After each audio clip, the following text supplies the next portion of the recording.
Did you know there's a lab in Cove turning straw into power?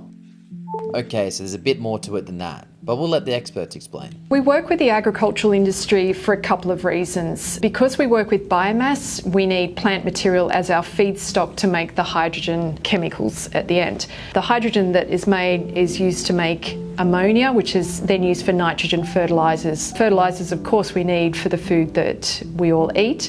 So we want to use their waste biomass material. It's the straw stubble that's left after a harvest that's typically burnt on the field or goes into landfill and creates emissions. We can use that. Hydgene Renewables process turns the sugars in biomass into green hydrogen, and it's a circular economy.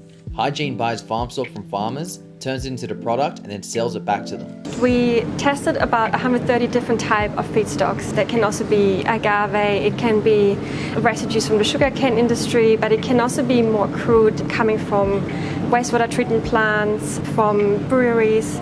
So a whole variety of biomass feedstock. We're on a mission to de-fossilise the hydrogen sector. So hydrogen today, or at least 99% of it, comes from the fossil fuel industry.